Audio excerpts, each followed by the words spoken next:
Bonjour, j'espère que vous allez bien. On se retrouve aujourd'hui en cette première journée de déconfinement. D'ailleurs, j'espère que ça se passe bien pour vous, surtout si vous retournez déjà au travail. Moi, j'ai encore un petit peu de répit entre guillemets. Je reprends dans 2 jours et je vais encore faire pas mal de télétravail, donc c'est chouette. Et comme je vous le disais, aujourd'hui je suis de retour pour débuter une série de vidéos. C'est la fameuse série de vidéos qui va porter sur mes lectures des 3 dernières années, plutôt des 2 dernières années je dois vous avouer, parce que l'année où j'ai été vendeuse, j'ai très peu lu. Et il va y avoir 3 catégories de vidéos différentes. Je vais vous parler dans une première catégorie des BD, romans graphiques et manga. Dans une deuxième catégorie, je vais vous parler des romans. Et la dernière, qui est la plus petite, sera sur tout simplement les autres types de lectures que j'ai pu avoir, que ce soit des essais, des autobiographies, de la poésie, enfin ce genre de choses. Et du coup, aujourd'hui, on va attaquer avec les BD slash romans graphiques slash manga, même si dans cette vidéo, je vais pas parler de manga. Et c'est vrai que depuis que je travaille en médiathèque, j'achète beaucoup moins de livres, pour ne pas dire presque aucun en fait. Du coup, pour le bien de cette vidéo et pour qu'elle soit un petit peu plus agréable à regarder, je vais insérer des images de couverture. Je vais essayer de faire ça en tout cas. Et donc j'ai prévu des petites notes quand même parce que certaines lectures remontent. Les premières BD dont j'avais vraiment envie de vous parler, ce sont celles de Timothée Le Boucher. Il a donc fait Ces jours qui disparaissent et Le Patient. Les deux sont de véritables pépites. J'ai malgré tout eu un plus gros coup de cœur pour Ces jours qui disparaissent, où en fait dans l'histoire le personnage principal se réveille un matin sur 2 en fait. Il se réveille et il se rend compte qu'il a eu toute une journée d'absence pendant laquelle une autre personnalité prend contrôle de son corps. Malheureusement pour lui, cette autre personnalité va prendre contrôle pendant des périodes de plus en plus longues.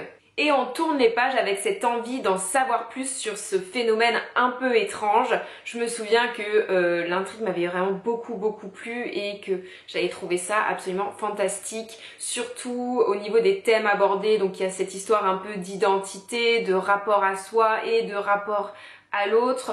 Dans cette BD comme dans l'autre, le rapport au temps aussi est très important. Petite rime. Bref, c'était vraiment un bijou, je l'avais vraiment beaucoup aimé. Du coup, quand Le Patient est sorti, je me suis presque jetée dessus.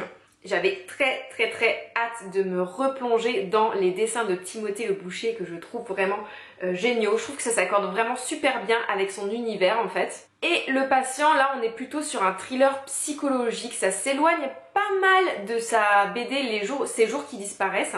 Ici on a en fait un jeune homme qui est l'unique survivant du massacre de sa famille et qui va se réveiller après une période de coma assez longue. Via ces entretiens avec une psychologue, on va pouvoir rassembler peu à peu les pièces du puzzle de cet macabre événement. Et là, laissez-moi vous dire que le twist de fin, alors je ne m'y attendais pas. J'ai pas été si surprise que ça, quand même un peu, hein, parce que voilà. Mais en même temps, j'espérais quand même quelque chose, et bizarrement j'espérais quelque chose d'encore plus fou que ça, même si franchement c'est déjà vraiment pas mal, mais j'attendais autre chose. Du coup j'ai eu une forme de frustration à la fin de cette BD qui pourtant est géniale. La tension est vraiment construite au fur et à mesure, elle ne fait que grandir quand on tourne les pages. On a vraiment besoin et envie de savoir la suite. En tout cas, c'est vraiment du très beau travail sur ces 2 BD. Je suis hyper admirative devant ces gens-là qui savent dessiner et qui savent en plus construire des scénarios aussi géniaux. Si vous ne connaissez pas encore Timothée Le Boucher, mais ça m'étonnerait parce que quand même ces BD ont beaucoup fait parler d'elle, je vous invite à y jeter un coup d'œil de toute urgence. Ensuite, j'avais très envie de vous parler de Bergère guerrière de Jonathan Garnier et d'Amélie Fléché, qui est une illustratrice que j'aime vraiment beaucoup.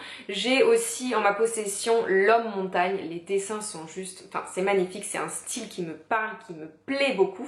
Et j'ai d'ailleurs le tome 1 de Bergère guerrière dans ma bibliothèque, mais je n'ai pas la suite. Je crois qu'il y a genre 4 tomes qui sont sortis pour l'instant. Faut vraiment que je rattrape mon retard.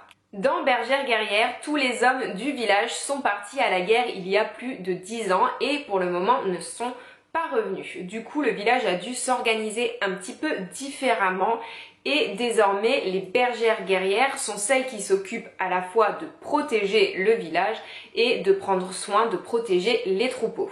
On suit une petite fille et un petit garçon dont j'ai oublié les noms, qui sont amis et tout, et en fait la petite fille rêve de devenir bergère guerrière, c'est d'ailleurs ce qu'elle va faire, elle va rejoindre les rangs.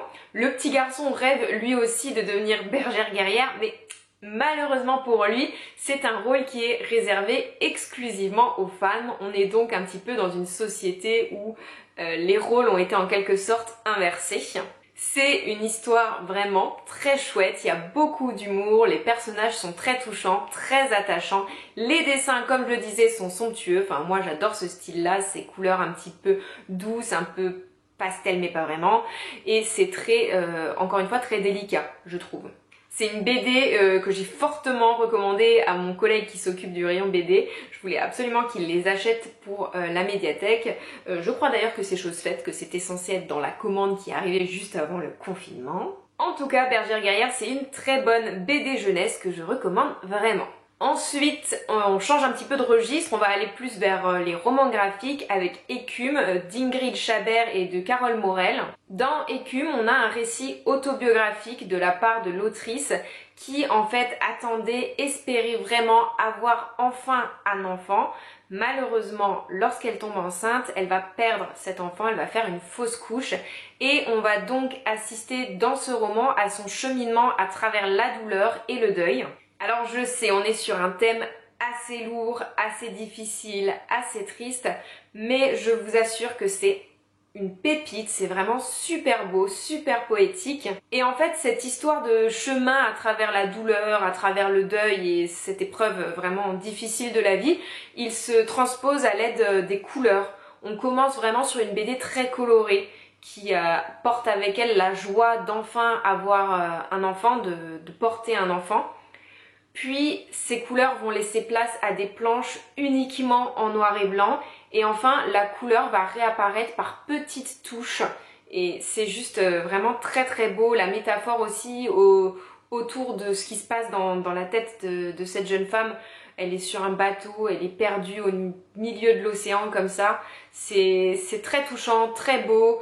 J'ai vraiment beaucoup aimé. Une petite dernière pour la route avec La morte vivante de, alors j'ai oublié, de Vatim et Varanda. Voilà, j'ai des petites notes là en dessous pour tricher un petit peu, que j'ai lu il y a un bon moment maintenant, donc j'en ai des souvenirs assez flous là, je dois vous avouer. Je me souviens que j'avais quand même bien aimé. Alors l'histoire, si mes souvenirs sont bons, c'est un peu de la science-fiction. En fait, il y a une femme qui souhaite faire ressusciter sa fille et du coup elle va faire appel à un biologiste assez renommé, sauf que bien sûr quand on intervient comme ça avec l'ordre des choses de la nature, ça ne se passe pas toujours comme on l'aimerait et plus que de ressusciter la fille, ils vont créer une sorte de monstre si je me souviens bien. Je sais que l'histoire était vraiment bien foutue, que l'ambiance était très glauque, ça faisait vachement penser à un roman gothique. C'est en tout cas les sensations dont je me souviens. Mais je me rappelle aussi d'un sentiment de frustration parce que c'est dommage, c'est un one shot, donc il n'y a qu'un seul tome. Et je trouvais que, à l'époque, je trouvais qu'on aurait pu plus développer, que ça aurait pu être une série en fait qui avait plein d'axes à développer tout simplement. Mais bon, les dessins étaient quand même vraiment très beaux, très sombres, hein, mais très beaux. Et ça avait été une chouette découverte malgré tout. Et voilà, c'est tout pour cette vidéo. J'espère vraiment que ça vous a plu. N'hésitez pas à me donner vos avis dans les commentaires si vous avez lu certaines de ces BD. N'hésitez pas aussi à me faire part de vos recommandations. Je suis un bébé lecteur dans ce monde de BD. Et je vous dis à très bientôt pour une prochaine vidéo.